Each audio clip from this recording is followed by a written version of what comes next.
இன்றைக்கு அமித்ஷாவின் காலடியில் நத்தி பிழைக்கக்கூடிய எடப்பாடியினுடைய இந்த அரசியலை அதிமுக தொண்டனே ரசிக்கவில்லை. திமுகவுடைய வெற்றி என்பது திமுகவுக்கு மக்கள் மத்தியில் இருக்கின்ற செல்வாக்கு மூலமாக வெற்றியா, இல்ல கூட்டணி பலத்தால வெற்றியா, இல்ல பணத்தால வெற்றியா? இன்னைக்கு அவருடைய மகன் அந்த கட்சியை கைப்பற்றிக் கொண்டார். அவருக்கு கொள்கையும் கிடையாது, குப்பையும் கிடையாது. அவனுக்கு அதிகார ஆசை, அதிகார வெறி அவரை ஆட்டி பிடிக்கிறது. இப்போ திமுக பலம் கூட்டணி பலம் தானா, மக்கள் பலம் கிடையாதா? திமுக தனித்து தேர்தல் சந்தித்தா வெற்றி பெற வாய்ப்பு இருக்கிறதா? ஜெயலலிதா தனித்து நின்று ஆமா இரண்டாவது முறையாக வந்தார். ஆமா, அது மு க ஸ்டாலின் சிறந்த முதலமைச்சர், 1000 மடங்கு பெரிய அண்ணாவை விட ஆட்சியிலும் அதில் பங்கு வேண்டும், இல்லை என்றால் நாங்கள் கட்சியை விட்டு கூட்டணியை விட்டு வெளியேறி மாற்றி யோசனை சிந்திப்போம் சொல்லியிருக்காங்க. யாரு சொன்னா? காங்கிரஸ்ல சார். யாரு சொன்னான்னு கேக்குறேன். இல்ல, நான் அவருதான், விஜய் தான் முதலமைச்சர் ஆவாரு. அப்ப இவருக்கு துணை முதலமைச்சர் பதவி எதிர்பார்த்தாங்களா காங்கிரஸ்? தனித்து ஆட்சினா தனித்து தானே போட்டிடணும். எல்லா கூட்டணி கட்சி வாக்குகள் வாங்கி வெற்றி பெற்ற பிறகு கூட்டணி கட்சிகளை அலட்சியப்படுத்துவது ஏற்றுக்கொள்ள முடியாது அப்படின்றது. இருந்தாலும் மாபெரும் வெற்றி பெற்றார்ல சார் அந்த யாரு? துரை வைகோ. அது அண்ணன் நேரு போட்ட பிச்சை. வைகோ மாதிரியெல்லாம் நான் கிடையாது, நான் மந்திரி ஆகணும்னு சொல்லி பேச்சுவார்த்தை நடத்தி மந்திரி ஆக போறான். எடப்பாடி பழனிசாமி தலைமை தாங்குகிறவரை அந்த கட்சி உயிரோடு இருக்கும், ஆனால் உணர்வோடு இருக்க. ஒரு பள்ளி மாணவி வாய்க்குள்ள துப்பாக்கி வைத்து சுட்டு கொன்னானே தூத்துக்குடியில, என்ன சொன்ன நீ? காட்டி கொடுக்கிற வரிசையில இன்னைக்கு எடப்பாடிக்கு முக்கிய இடம் கிடைத்திருக்கிறது.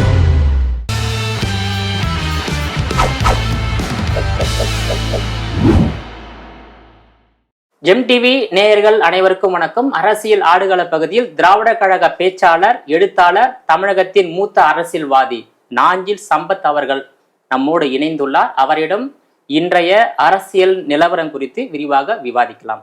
சார் வணக்கம். சார் வணக்கம். நல்லா இருக்கீங்களா சார்? சார், இப்போ தமிழ்நாட்டில் முன்னாள் முதலமைச்சர்கள் ஜெயலலிதா, கலைஞர் கருணாநிதி மறைவுக்கு பிறகு திமுக தலைவர், தற்போதைய முதலமைச்சர் மு க ஸ்டாலின் தலைமையிலான திமுக அணி 2019ஆம் ஆண்டு முதல் தொடர் வெற்றியை பதிவு செய்து வருகிறது. இந்த கூட்டணியின் வெற்றி 2026 தொடருமா? கண்டிப்பாக தொடரும். அதற்கு என்ன காரணம் என்றால், தமிழ்நாடு திராவிட மாடல் அண்ணன் ஸ்டாலின் ஆட்சியில் நேரடியாக பலன் பெற்ற மக்களின் தொகை மட்டும் 2,88,00,000 பேர். நலத்திட்ட உதவி மூலம் 50 லட்சம் பேர் தினசரி பேருந்தில் பயணிக்கிறார்கள். 17 லட்சம் குழந்தைகளுக்கு காலை சிற்றுண்டி வழங்கப்படுகிறது. அதை தாண்டி முதலீட்டை ஈர்ப்பதில் குஜராத்தை முந்திக் கொண்டு தமிழ்நாடு முன்னணியில் இருக்கிறது. அரசு வேலை வாய்ப்பை ஒரு பக்கம் இருந்தாலும் மாவட்டங்கள் தோறும் வேலைவாய்ப்பு முகாம் நடத்தி 1,02,000 பேருக்கு, படித்த இளைஞர்களுக்கு வேலை கிடைத்திருக்கிறது. அதற்கு மேல் இந்த ஆட்சி நீடிக்க வேண்டும் என்று மக்கள் நினைப்பதற்கு காரணம், ஒரு தமிழ்நாட்டை கபலீகரம் செய்வதற்கு வகுப்புவாத சக்திகள் இன்றைக்கு திட்டமிடுகின்றன, வட்டமிடுகின்றன கழுகுகள், வாய் பிளந்து நிற்கின்றன ஓநாய்கள், வளைத்துவிட துடிக்கிறது மலைப்பாம்புகள்.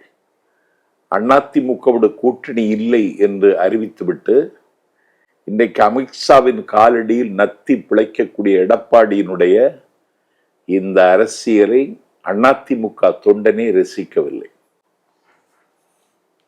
அண்ணா திராவிட முன்னேற்றக் கழகத்தின் ஆதி தொண்டர் மக்கள் திலகம் எம்ஜிஆர் பயணத்தை தொடங்கிய பொழுது சேதுபதி சீமையில் அவருக்கு பாதை போட்டு தந்த முன்னாள் நாடாளுமன்ற உறுப்பினர், சட்டமன்ற உறுப்பினர், அமைச்சர், வக்பு போர்டு வாரிய தலைவர் என்ற தகுதியை பெற்ற அன்வர் ராஜா தன்னுடைய அந்திம காலத்தில் ஸ்டாலினை விட்டால் தமிழ்நாட்டுக்கு ஒரு கதி இல்லை என்று நேற்றைக்கு அண்ணன் ஸ்டாலினை சந்தித்து திமுகவில் இணைத்துக் கொண்டார். ஒரு சிறுபான்மை ஓட்டு கூட அதிமுகவுக்கு கிடைக்காது. அதிமுக பிஜேபி கூட்டணியே தமிழ்நாட்டில் அண்ணன் ஸ்டாலினை மீண்டும் அரியணையில் அமர்த்திவிடும். அதிசயம் எது என்று கேட்ட பொழுது கவியரசு வைரமுத்து சொன்னான், பூவுக்குள் ஒளிந்திருக்கும் கனிக்கூட்டம் அதிசயம், துளை செல்லும் காற்று இசையாதல் அதிசயம், குருநாதர் இல்லாத குயில் பாட்டு அதிசயம். அண்ணன் ஸ்டாலின் ஒரு அதிசயம் நிகழ்த்த போகிறார். 2வது முறையாகவும் 2026 7வது முறையாக திமுக ஆட்சிக்கு வருகிற அதிசயம் நடக்க போகிறது. Sir, okay sir. முதலமைச்சர் மு.க. ஸ்டாலின் தலைமையிலான அந்த திமுகவுடைய வெற்றி என்பது திமுகவுக்கு மக்கள் மத்தியில் இருக்கின்ற செல்வாக்கு மூலமாக வெற்றியா, இல்ல கூட்டணி பலத்தால வெற்றியா, இல்ல பணத்தால வெற்றியா சார்? அவருடைய செல்வாக்கு ஒரு பக்கம், இன்னொரு பக்கம் கூட்டணி. ஏன்னா இது மதசார்பற்ற அணி. அந்த ஃப்ரேமுக்குள்ள அண்ணன் ஸ்டாலின் உறுதியாக நிற்கிறார். அதில் அவர் தள்ளாடவில்லை, தடுமாறவில்லை, உறுதியாக இருக்கிறார். ஒரு பாசிஸ்டுகளிடமிருந்து இந்த நாட்டை விடுவிக்க வேண்டும். அதற்கு இந்தியாவில் இன்னைக்கு ஒரு வாழையடி வாழை என வந்த மரபில் வந்த ராகுல் காந்தி இந்தியாவினுடைய எதிர்க்கட்சி தலைவர். அதற்கு அவர் தலைமை தாங்குகிறார். நாடாளுமன்றம் நேற்றைக்கு ஒத்திவைக்கப்பட்டது. எதையும் விவாதம் செய்வதற்கு அவர்கள் தயாரில்லை. ஆபரேஷன் சிந்தூர் என்ன நடந்தது என்று கேள்வி கேட்டால் பதில் இல்லை. அதை கேள்வி கேட்கிறவனை அர்பன் நக்சலைட், தேச விரோதி என்று சித்தரிப்பதற்கு அவர்கள் கூச்சப்படுவதில்லை. ஒரு டெமோக்ராட்டிக் கண்ட்ரி, உலகத்தினுடைய மிகப்பெரிய பிகஸ்ட் டெமோக்ராட்டிக் கண்ட்ரி இந்தியா, எந்த உண்மையும் அவர்கள் சொல்லுவதில்லை. இன்றைக்கு என்ன ஆயிற்று, எனக்கு வீட்டில் தொலைக்காட்சி இல்லை. நான் காலையில் செய்தித்தாள் வாங்கி பார்த்த பிறகுதான் தெரியுது, ஜெகதீப் தன்பர் ராஜினாமா. துணை ஜனாதிபதி, நாடாளுமன்ற மேலவையினுடைய தலைவர் ராஜினாமா செய்து விட்டார் என்றால் பிஜேபி கட்சிக்கு சரிவும் வீழ்ச்சியும் தொடங்கிவிட்டது. இல்ல, பிஜேபி நீங்க பாசிசம் சொல்றீங்க, ஆனா அவங்க இந்தியாவுல 20 மாநிலங்கள்ல அவங்க ஆட்சி நடக்குது. அதுக்கெல்லாம் முடிவு கட்ட வேண்டும். 3 முறை தொடர்ந்து அதற்கு முடிவு கட்ட வேண்டும். இந்திய வாக்காளர்களை அதை வருகிற கடமை செய்வாங்க. நாடாளுமன்ற கூட்டத்தொடர் நடக்கிறது. அமளியில் நேற்றுக்கு எதுவும் விவாதிக்கப்படவில்லை. ஆனால் நாடாளுமன்ற பிரதமர் எங்க போகிறார்? மாலித்தீவுக்கு போகிறார். இதை விவாதிப்பதற்கோ கேள்விக்கு பதில் செல்வோ அவர் தயார் இல்லை. இப்படி எஸ்கேபிசம், தப்பித்துக் கொள்ளுகிற ஒரு பிரதமரை இந்த நாடு இன்றைக்கு பார்க்கிறது. இல்ல, நீங்க சொல்றது இல்ல, அதை நாங்க பிரச்சாரம் செய்வோம். எங்களுக்கு சவால் இருக்குங்கிறத ஒத்துக்கிறேன். எங்களுக்கு அறைகூவல் இருக்கிறது ஒத்துக்கிறேன். எங்களுக்கு ஆபத்து இருக்கிறதுங்கிறத ஒத்துக்கொள்கிறேன். ஆனால் அதையும் தாண்டி ஒரு பிரபகண்டா வார், ஒரு பிரச்சார யுத்தம் நடத்தி திராவிட முன்னேற்ற கழகத்தின் ஆட்சியை தொடர செய்வதற்கு மிகுந்த அர்ப்பணிப்போடு என்னை போன்றவர்கள் கடமையாற்றுவோம். தமிழ்நாட்டு மக்களை நாங்கள் போய் நேரில் சந்தித்து நேர இருக்கிற ஆபத்தை அவர்களுக்கு சொல்லி திராவிட முன்னேற்ற கழகம் எப்படி மீண்டும் ஆட்சிக்கு வர வேண்டியதனுடைய அவசியத்தை சொல்லுவோம். நாங்க திமுக 1967, 71 தான் தொடர்ந்து 2 முறை ஆட்சி கைப்பற்றியது. 1977க்கு பிறகு, அதாவது எம்ஜிஆரால் அதிமுக தொடங்கப்பட்ட பிறகு திமுக தொடர்ந்து 2 முறை வெற்றி பெற்றது கிடையாது. இல்ல, சோ அந்த எப்படி அதை இந்த 2026ல முறியடிப்பாங்கன்னு சொல்ல வரீங்க சார்? ஜெயலலிதா தனித்து நின்று ஆமா 2வது முறையாக வந்தார். ஆமா, 11, 16. ஆமா, தனித்து நின்று வந்தார். கூட்டணியே இல்லை. ஆமா, இன்னைக்கு எங்களுக்கு கூட்டணியும் இருக்கு. எங்களுக்கு மதசார்பற்ற கொள்கை என்கிற மூலதனம் எங்க கையில் இருக்கு. இந்தியாவினுடைய வளர்ச்சி, அதாவது தமிழ்நாட்டுக்கு மட்டும் ஸ்டாலின் தலைவன் இல்லை, தென்னகத்திற்கே அவர்தான் தலைவர். தமிழ்நாடு சட்டமன்றத்தில் நிறைவேற்றுகிற தீர்மானத்தில் கையெழுத்து போடுவதற்கு ஒரு கான்ஸ்டிடியூஷனல் அத்தாரிட்டியாக இருக்கிற ஆளுநர் ரவி அடாவடித்தனமாக நடந்து கொள்கிறார். அரசு தயாரித்து கொடுக்கக்கூடிய கவர்னர் உரையை வாசிக்க மறுக்கிறார். அம்பேத்கர் பெயரை உச்சரிக்க மறுக்கிறார். பேரறிஞர் அண்ணாவின் பெயரை உச்சரிக்க மறுக்கிறார். நான் கேட்கிற இது என்னது? இது இதுக்கு பேர் தான் பண்பாட்டு படையெடுப்பு. வாடிய பயிரை கண்டபோதெல்லாம் வாடிய வள்ளலா, பசியராத அயர்ந்து வீடுதோறும் இறந்து பசியராத இருந்து வெற்றரை கண்டு உளம்பதைத்தேன் என்று பாடிய வள்ளலார். இன்னும் சொல்ல போனால் சாதியிலே, சாத்திர சந்தடியிலே, கோத்திர சண்டையிலே அபிமானித்து அலைகின்ற உலகீர் இது அழகலவே என்று சொன்ன எங்கள் வள்ளலாரை சனாதன சிமிழுக்குள் அடைக்க துடிக்கிறார் ஒரு ஆளுநர். தாள கிடப்போரை தலை தூக்குவதே தர்மம் என்று ஆதிக்கத்தினுடைய கன்னத்தில் அறைந்த வைகுண்டரை இன்றைக்கு சனாதன சிமிழுக்குள் அடைக்க துடிக்கிறார். 2000 ஆண்டுகளுக்கு முன்னால பிறப்புக்கும் எல்லா உயிர்க்கும் சிறப்புவா செய்தொழில் வேற்றுமையாம், இறந்தும் உயிர் வாழ்தல் வேண்டின் பறந்து கிடக உலகேற்றான், மழித்தலும் நீட்டலும் வேண்டா உலகம் பழித்தது ஒழித்து விடும் என்று சொன்ன உலகத்திற்கே இந்த நாட்டில் வழிகாட்டியாக இருக்கிற திருக்குறளை, திருவள்ளுவரை இந்த நாட்டில் காவிச்சாயம் பூச எத்தனிக்கிறார் ஒரு ஆளுநர். 10 மசோதாக்களுக்கு கையெழுத்து போடவில்லை. எவ்வளவு முதுகெலும்புள்ள முதலமைச்சர் உச்ச நீதிமன்றத்தின் கதவை தட்டி 10 மசோதாவும் நடைமுறைக்கு நீங்கள் கொண்டு வரலாம் என்று சொன்னதற்கு பிறகு இந்த ரவி ராஜினாமா செய்திருக்க வேண்டும். இல்லாவிட்டால் இந்த காலாவதியாகி போனவரை தூக்கி தூர வீசி இருக்க வேண்டும் உள்துறை அமைச்சகம். செய்யல. இதெல்லாம் மக்கள்கிட்ட பேசும் பொழுது ஒரு ஃபயர் டெண்டன்சி தமிழ்நாட்டில் நாங்க உருவாக்கிடுவோம். இப்போ திமுக பலம் கூட்டணி பலம் தானா, மக்கள் பலம் கிடையாதா? திமுக தனித்து தேர்தல் சந்தித்தா வெற்றி பெற வாய்ப்பு இருக்கின்றதா? தனித்து சந்திக்கவும் தயார். தயார் தயார். இதுவரையும் தனியே சந்தித்தது கிடையாது திமுக. இல்ல, தனித்து சந்திக்கவும் தயார். ஏன்னா இதுவரைக்கும் இருந்த முதலமைச்சர்ல அண்ணா ஸ்டாலின் மாதிரி இவ்வளவு நலத்திட்டங்களை அறிவிச்சு மக்களோடு இருக்கிற தலைவர் பார்க்கல. 72 வயதுல நேற்றைக்கு நலிவுற்று மருத்துவமனையில் அனுமதிக்கப்பட்டிருக்கிறார். அதுக்கு முன்னாடி அவர் ரோடு ஷோ என்கிற பெயரால லட்சக்கணக்கான மக்களை நேரில் பார்த்தார். இன்னைக்கு திருப்பூருக்கு போக வேண்டியவர் இன்னைக்கு போக முடியல. அதனால தனித்து நின்று வெற்றி பெறுவதற்கான தகுதி திமுகவுக்கு இருக்கிறது. அப்படி ஒரு நோக்கம் எங்களுக்கு இல்ல. ஒருவேளை தனித்து நிக்க வேண்டிய சூழ்நிலை ஏற்பட்டால் தனித்து நிற்பீங்க? நிற்போம். தனித்து நின்னாலும் வெற்றி பெற வாய்ப்பு இருக்கு. அதாவது அறிஞர் அண்ணா, கலைஞர் கருணாநிதி, எம்ஜிஆர், ஜெயலலிதா, எடப்பாடியை காட்டிலும் முதலமைச்சர் மு.க. ஸ்டாலின் சிறந்த முதலமைச்சர். 1000 மடங்கு பெரிய அண்ணாவை விட இல்ல. நீங்க சொன்னீங்களே எடப்பாடி, இன்னும் சொல்ல போனா அண்ணாவுக்கு அந்த வாய்ப்பை காலம் கொடுக்கல. அண்ணாவை 2 வருடத்திலேயே காலம் அவரை கவர்ந்து கொண்டு சென்று விட்டது. கலைஞரை விட சிறந்த முதலமைச்சர் இன்னைக்கு ஸ்டாலின். ஜெயலலிதாவை விடையும் சிறந்த முதலமைச்சர். எம்ஜிஆரை விடவும் சிறந்த முதலமைச்சர் ஸ்டாலின். தலைவர் இல்ல, முதலமைச்சர் தான் சொன்னேன். ஆனா அண்ணாவை விட சிறந்தவர் முதலமைச்சர் ஸ்டாலின் கிடையாது.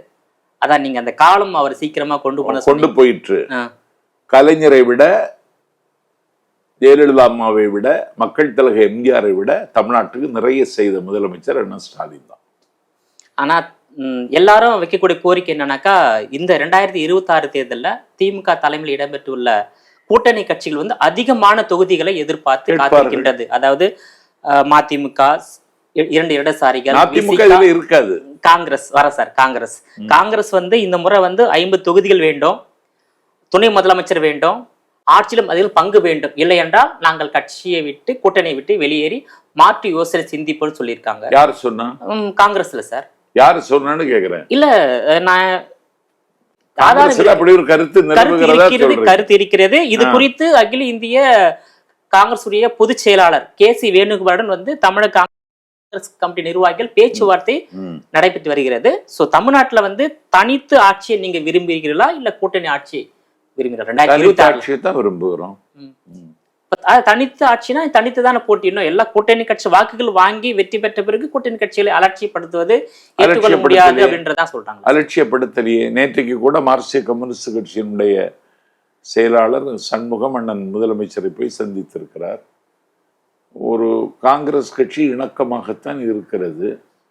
கே.சி. வேணுகோபால்கிட்ட போய் முறையிடுவோன்னு சொன்னா அதுக்கு மேல இருக்கிற ராகுல் காந்தி, சோனியா காந்தி இந்த கூட்டணி இழக்க விரும்ப மாட்டார்கள்.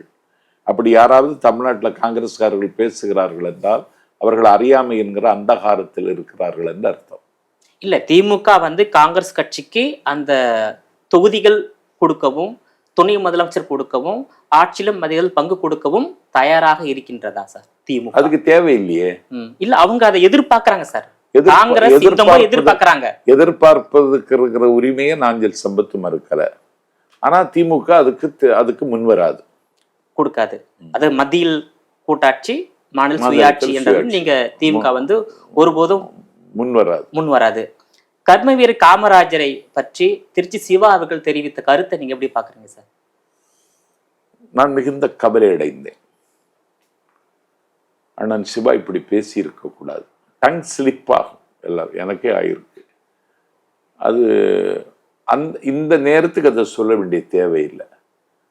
காமராஜரை பற்றி பேசுவதற்கு நிறைய செய்திகள் இருக்கிறது. காமராஜர் ஒரு பெரிய சகாப்தம். இந்த நாட்டில் விருதுப்பட்டி என்கிற, அது இன்னைக்கு தான் விருது நகர், விருதுப்பட்டி என்கிற அந்த ஊரில் பிறந்து ஒரு தேசிய அளவில் ஆல் இண்டியா காங்கிரசினுடைய அக்கராசனராக இருந்த பெருமகனவர். இந்த நாட்டில் குலக்கல்வி திட்டத்தை கொண்டு வருவதற்கு காங்கிரஸ் கட்சி திட்டமிட்டு சக்கரவர்த்தி ராஜகோபாலாச்சாரியார் இந்த நாட்டில் பள்ளிகளை இழுத்து மூடியதற்கு பிறகு காங்கிரஸ் கட்சிக்குள்ளேயே ஊடுருவி பிறரது மேகங்களிலிருந்து இடி எடுத்துக் கொள்வதைப் போல காங்கிரஸ் கட்சியிலேயே காமராஜரை முன்னிறுத்தல பங்கு திராவிட இயக்கத்துக்கு உண்டு. தேர்தலில் நின்னாதான் காமராஜர் ஜெயிக்க முடியும்னு சொன்ன பொழுது காமராஜருக்கு சம்பந்தம் இல்லாத குடியாத்தத்தில் போய் காமராஜர் வேட்பாளராக நின்றார். தந்தை பெரியார் பச்சை தமிழர் என்று பாராட்டி வழி அனுப்பி வைத்தார். குணாளா குலக்குழந்தை சென்று வா வென்று வா என்று சொல்லி அண்ணா அவர்கள் அவரை ஆராதித்து மகிழ்ந்தார். பட்டுக்கோட்டை அழகிரி சாமி, வான மதுரை பேசுகிற அவரெல்லாம் அன்றைக்கு காமராஜருக்கு ஆதரவாக பிரச்சாரம் செய்தார்கள். 6000 பள்ளிகளை திறந்தார், அணைக்கட்டுகளை திறந்தார். திருச்சி பெல் அவர் கொண்டு வந்தது. நெய்வேலி லிக்னைட் கார்பரேஷன் அவர் கொண்டு வந்தது. இந்தியாவினுடைய மிகப்பெரிய தலைவர்களின் வரிசையை வைத்து எண்ணப்பட வேண்டியவரை பற்றி பேச இன்னும் நிறைய செய்திகள் இருக்கு. ஆனா அண்ணன் ஸ்டாலின் இதை சொல்லி, அண்ணன் சிவா இதை சொல்லி இருக்க கூடாது, தவிர்த்திருக்க வேண்டும். முதலமைச்சர் மிகுந்த கவலை அடைந்தார். நான் கூட அதை ஏற்கல. அதுல காங்கிரஸ்காரர்களுக்கு வருத்தம் இருக்குமானால் அந்த வருத்தத்துல நியாயம் இருக்கிறது, கோபம் இருக்குமானால் அந்த கோபத்திலும் நியாயம் இருக்கிறது. ஆகவே நாம் ஒரு மிகப்பெரிய போருக்கு ஆயத்தமாகி வருகிற நேரத்தில் இந்த கூட்டணி, இந்தியா கூட்டணியில் ஒரு சிராய்வும் உராய்வும் ஏற்படாமல் பாதுகாக்க வேண்டிய பொறுப்பு திமுக தொண்டனுக்கு, ஒவ்வொரு தொண்டனுக்கும் இருக்கிறது. இதை ஏன் அண்ணன் சிவா உள்வாங்கி கொள்ளவில்லை என்ற கவலை எனக்கு உண்டு. அதான் திருச்சி சிவா காமராஜர் குறித்து அவதூறு கருத்து தெரிவித்த பிறகுதான் தமிழ்நாடு காங்கிரஸ் கமிட்டி நிர்வாகிகள் அகில இந்திய காங்கிரஸ் கமிட்டி நிர்வாகிகளுடன் இதுக்கப்புறம் திமுகவுடன் காங்கிரஸ் கூட்டணி தொடர வேண்டுமா என்பதை யோசித்து சொல்லுங்கன்னு சொல்லிட்டு இங்கிருந்து அவங்களுக்கு வேற சாய்ஸ் என்ன? அவங்களுக்கு வேற சாய்ஸ் வந்து தாவைக்கவை இணைத்து தேர்தல் சந்திக்கலாமா என்ற ஒரு ஆலோசனை போயிட்டு இருக்கு. அது கட்சியுடைய, அது உள்கட்சியுடைய உரிமை. சோ அது எப்படி சாத்திக்கூறா சார்? அவரு தான், விஜய் தான் முதலமைச்சர் ஆவாரு. அப்ப இவருக்கு துணை முதலமைச்சர் பதவி எதிர்பார்க்கிறாங்களா காங்கிரஸ்? ஆனா தமிழ்நாடு மட்டுமல்ல 2026 தேர்தலை தீர்மானிப்பது, இந்தியாவை தீர்மானிக்கிறது. ஏன்னா நயினார் நாகேந்திரனே சொல்லிட்டார், எங்களுக்கு 2026 முக்கியம் இல்ல, எங்களுக்கு 2029 தான் முக்கியம்னு. ஆகவே இந்த ஒரு இந்து ராஷ்டிரம் என்கிற கனவில் ஒரே நாடு, ஒரே மொழி, ஒரே கலாச்சாரம், ஒரே பண்பாடு, ஒரே ரேஷன் கார்டு, ஒரே முத்திரை பதிவு அப்படின்னு சொல்லக்கூடிய இந்த மிலேச்சத்தனமான சர்வாதிகாரிகளை இந்தியாவிலிருந்து துடைத்தெறிய வேண்டிய கடமை காங்கிரசுக்கு இருக்கிறது. அந்த கடமையை செய்ய வேண்டுமானால் திராவிட முன்னேற்ற கழகத்தை அனுசரித்து என்பதை விட இணக்கமாக போக வேண்டியது இருக்கிறது. அப்படி ஒரு முயற்சியை மேற்கொண்டால் அது விபரீதமாக முடியும் என்றே நான் கவலைப்படுகிறேன். சார், இப்போ திராவிட கழகத்திலிருந்து திமுக பிரிந்து திராவிட முன்னேற்ற கழகமாக அரசியல் கட்சியாக மாறி தமிழ்நாட்டில் தேர்தலை சந்தித்து 6வது முறையாக ஆட்சியை அமைத்திருக்காங்க. திமுகவில் பிரிந்து அண்ணா திராவிட முன்னேற்ற கழகம் அதிமுக என்ற கட்சி தொடங்கி 7 முறை ஆட்சி செய்திருக்காங்க. திமுகவிலிருந்து பிரிந்த மதிமுக 31 ஆண்டுகளாக தமிழ்நாட்டில் ஏன் கோலோச்ச முடியவில்லை வைகோ அவர்களால்? முன்னுக்கு பின் முரணாக நடவடிக்கைகளை எடுத்தார். கட்சியை வளர்க்க வேண்டும் என்ற கவலை அவருக்கு இல்லை. அவர் தன்னை முன்னிலைப்படுத்தினாரே தவிர இயக்கத்தை முன்னிறுத்தவில்லை. வைகோவை நம்பி வந்தவர்களை வந்த மாட்டை கட்டவும் இல்லை, போகிற மாட்டை தடுத்து நிறுத்தவும் இல்லை. இந்த கட்சிக்காக சர்வபெரி தியாகமும் செய்ய வந்தவர்கள் எல்லாரையும் அவர் விரட்டிட்டார், நீங்கள் உள்பட. ஆமா, எனக்கெல்லாம் நிறைய காயமும் வலியும் உண்டு. சரி, கொள்கையாவது காப்பாற்றுகிறதுலாவது அவர் தீவிரமாக இருப்பாருன்னு பார்த்தா இன்னைக்கு அவருடைய மகன் அந்த கட்சியை கைப்பற்றி கொண்டார். அவருக்கு கொள்கையும் கிடையாது, குப்பையும் கிடையாது. அவனுக்கு அதிகார ஆசை, அதிகார வெறி அவரை ஆட்டி பிடிக்கிறது. ஒரு ஒரு ஒரு பெரியார், அண்ணா, கலைஞர் அப்படின்னு அந்த வழியில் வந்த தலைவன் வைகோ, அவருடைய பேரன் பிரபாகரனுக்கு திருமணம். கேட்டீங்களா? அவன் ஒரு திருமண பத்திரிகை அடிக்கிறாங்க. நீங்க அதை பார்த்தீங்களான்னு தெரியாது.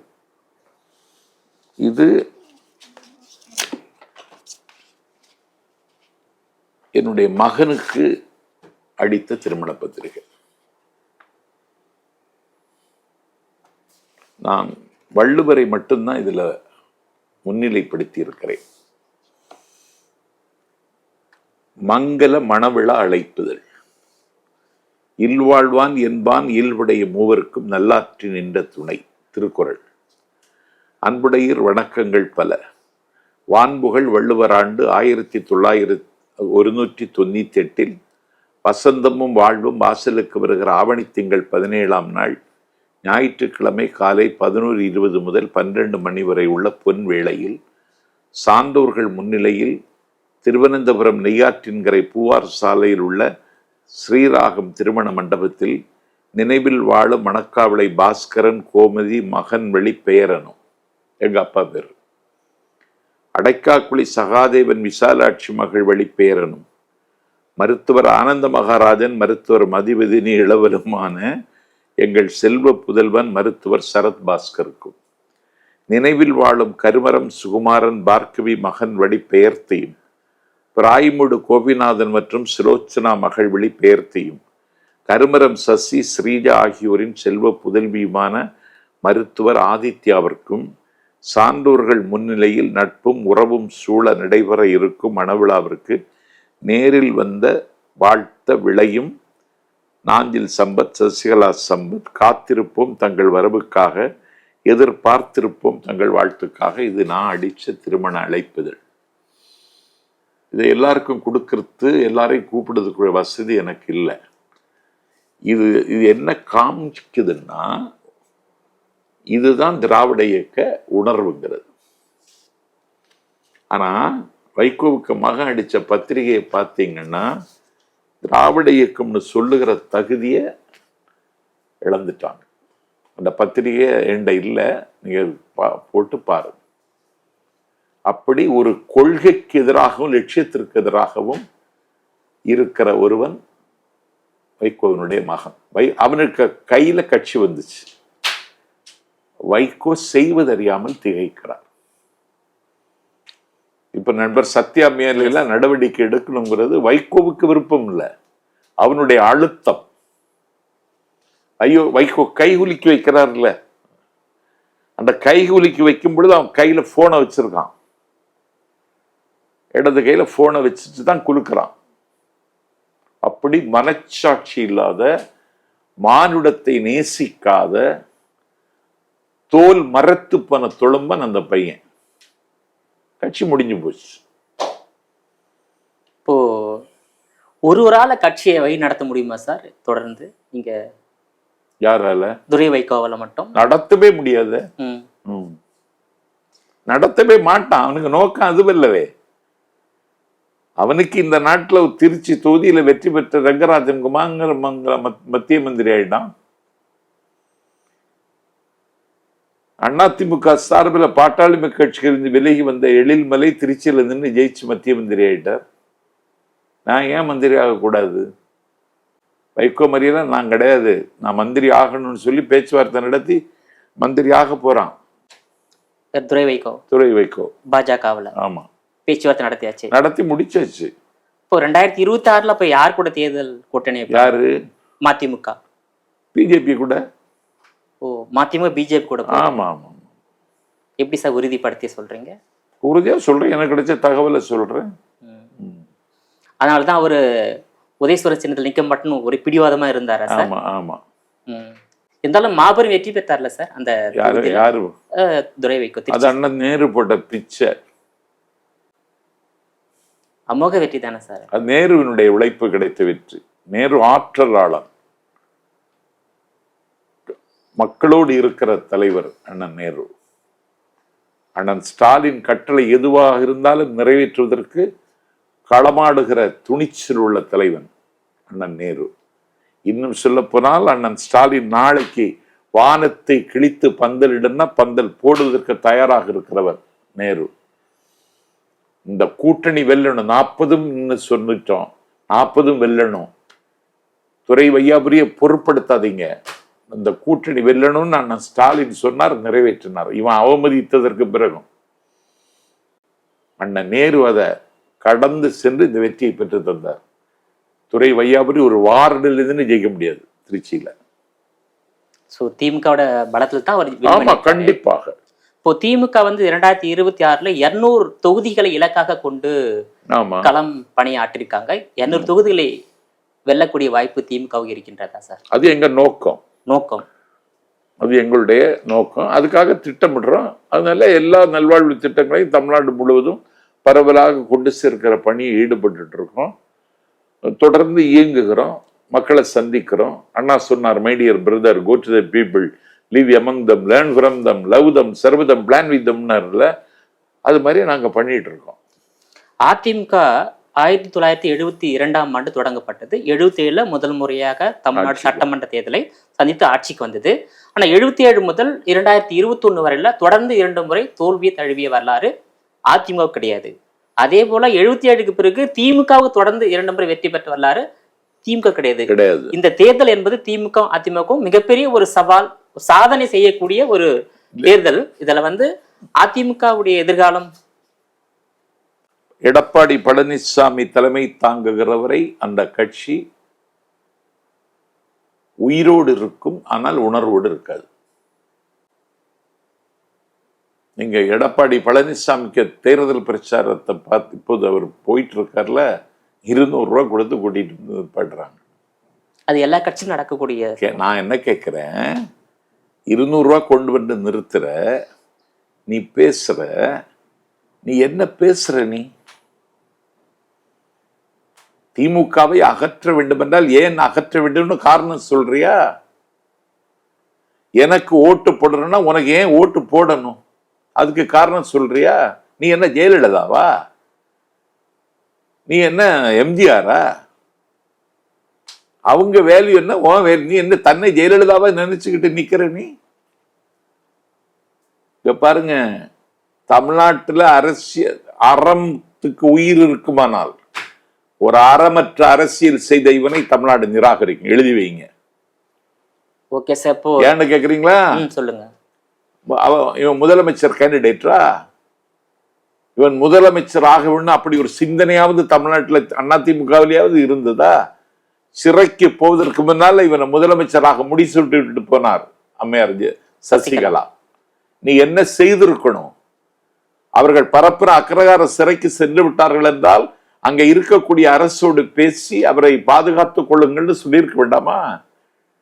அதிமுகவினுடைய ஜெயலலிதாவினுடைய நிழல் போல ஒரு 36 ஆண்டு காலம் ஜெயலலிதா அம்மாவுக்கு வானமும் சிறகுமாக இருந்த பெருமாட்டி கைது செய்யப்படுகிறார் என்று சொன்னால் அவரை விடுவிப்பதற்கு ஒரு துரும்பு தூக்கி போட்டியா? நீ செய்திருக்க வேண்டாமா? நீ முதலமைச்சர், அது சரி. ஆனா கட்சி அந்த நடவடிக்கை மேற்கொள்வதற்கு நீ ஒரு முயற்சியாவது செய்தியா? இயேசுவை அற்பத்தனமான வெள்ளி காசுக்காக யூதாஸ் காட்டி கொடுத்தான். மீர்ஜாபர் அவரை சிராஜ் உத்தவலா காட்டி கொடுத்தான். வானம் பொழிகிறது, பூமி விளைகிறது, உனக்கு எதற்கு தர வேண்டும் கிறிஸ்தி? எங்குல பெண்களுக்கு மஞ்சள் அரைத்தாயா? பணிவிடை புரிந்தாயா? நாற்று நட்டாயா? கஞ்சி கலையம் சுமந்தாயா? பிச்சை கேட்டால் தருகிறேன், வரி தர முடியாதென்று கொள்ளை கொடி விரிக்க வென்ற வெள்ளை ஏகாதிபத்தியத்தை எதிர்த்து சமர் செய்து கயத்தாறு கட்டை புளியவரத்தில் மரணத்தை முத்தமிட்ட கட்ட பொம்மனை எட்டப்பன் காட்டி கொடுத்தான். ஜெகமஞ்ச போரிட்ட அகஸ்டஸ் சீசரை அன்றைக்கு புரூட்டஸ் காட்டி கொடுத்தான். காட்டி கொடுக்கிற வரிசையில இன்னைக்கு எடப்பாடிக்கு முக்கிய இடம் கிடைத்து விட்டது. அதனால அறம் அரசியல் இருக்குமானா தமிழ்நாட்டு அரசியலே அவர் சுடர் விட முடியாது. எழுதி வச்சுக்கிடுங்க. சோ திமுக ஆட்சியிலும் நிறைய எதிர்மறையான கருத்து இருக்கு. திமுக மீது மக்கள் பல்வேறு குற்றச்சாட்டு முன்வைக்கிறாங்க. அதாவது லாக்அப் டெத் நடந்திருக்கு, கள்ளசாராய மரணம் நடந்திருக்கு. அதே போல பாத்தீங்கன்னாக்கா சமூக ஆர்வலர் வெட்டி படுகொலை செய்திருக்காங்க. அந்த கனிம வளை கொள்ளைய எதிரான் போராட கொலை பண்ணியிருக்காங்க. தினந்தோறும் அந்த பாலியல் வன்முறை. அது நமக்கு ஊடகம் ஊடகங்களுடைய ஆதிக்கம் இந்த உலகம், கேட்டீங்களா? அதனால அது வெளியில பெருமாதமா தெரியுது. இப்போ அண்ணா பல்கலைக்கழக மாணவி ஒரு பாலியல் துன்புறுத்தலுக்கு ஆளானா 257 நாள்ல அந்த வழக்கை விசாரித்து குற்றவாளிக்கு இன்னைக்கு சிறை தண்டனை வாங்கி கொடுத்த ஆட்சி ஸ்டாலின் ஆட்சி. மடப்புறம் காளியம்மன் கோவிலில் லாக்அப் மர்டர்ல இறந்து போன தம்பி அஜித்குமார், அவனுக்கு அப்படி ஒரு நிலைமை நேர்ந்ததற்கு சாரி அம்மான்னு சொல்லி அவங்க அம்மாட்ட பேசியது மட்டுமல்ல, அவனுடைய தம்பிக்கு அரசு வேலை கொடுத்து அந்த குடும்பத்துக்கு வீடு கொடுத்து அந்த உங்களோட நான் என்னைக்கும் இருப்பேன் அம்மான்னு சொல்லுகிற ஒரு முதலமைச்சர். சாத்தான்குளம் ஜெயராஜும் அவருடைய மகனும் செத்து முடிஞ்சதா செய்தியா? இன்னும் அதுல தீர்ப்பு வரலையா சார்? தீர்ப்பு வரல. நீ என்ன செய்த? அவனுக்கு என்ன உதவி செய்த? 13 பேரை இந்த நாட்டுல துடிக்க வாய்க்குள்ள ஒரு பள்ளி மாணவி வாய்க்குள்ள துப்பாக்கி வைத்து சுட்டு கொன்னானே தூத்துக்குடியில. நீ என்ன சொன்ன? நான் தொலைக்காட்சியில பார்த்துதான் தெரிஞ்சுக்கிட்டேன்னு சொன்னேன். ஸ்டாலின் அப்படி இல்லை. ஸ்டாலின் மானுட பற்றாளன், மனித நேயத்தின் சதை வடிவம். அஜித்குமார் தான் முதல் மரணனா சாரி கேட்டதுல நியாயம் இருக்கின்றது. ஆனா அஜித்குமார் 24வது கஸ்டோடியல் டெத்து. ஏன் இவ்வளவு மரணங்கள் நடக்க அனுமதிக்கணும்? இதுக்கு முன்பாக அந்த நடைபெற்ற மரணத்துல சம்பந்தப்பட்ட மீது கடுமையாக நடவடிக்கை எடுத்திருந்தால் அஜித்குமார் மரணத்தை தடுத்திருக்கலாமே சார். நீங்க சொல்வதெல்லாம் முதலமைச்சர் மீது நியாயமான கருத்து. ஆனா இவ்வளவு மரணங்கள் ஏன் நீள வேண்டும்? இல்ல, அது தவறுது. அதுல காவல்துறை கண்காணிப்பாக இருக்க வேண்டியது. காவல்துறைக்கு பொறுப்பு வகிப்பது முதலமைச்சர் தான். அதான் அண்ணன் ஸ்டாலின் அதை பொறுப்பு ஏத்துக்கிட்டாரு. இனிமேல் அந்த மாதிரி டெத்து வரக்கூடாதுன்னு காவல்துறை ஆற்றுப்படுத்தி இருக்கிறாரு. அது ஒரு யுத்த காலம் வரப்போறதுனால இதை பெருசாக்குவாங்க. இதை நாங்களும் எதிர்கொள்வதற்கு தயாராக தான் இருக்கோம். உங்களுடைய விரிவான தகவலுக்கு ரொம்ப நன்றி சார். நன்றி, வணக்கம். நேயர்களே, மீண்டும் இது போன்ற மற்றொரு அரசியல் ஆடுகளத்தில் மற்றொரு ஆளுமையுடன் சந்திக்கிறேன். அதுவரையில் உங்களிடமிருந்து விடைபெறுவது நான் உங்கள் விஜயபாலன்.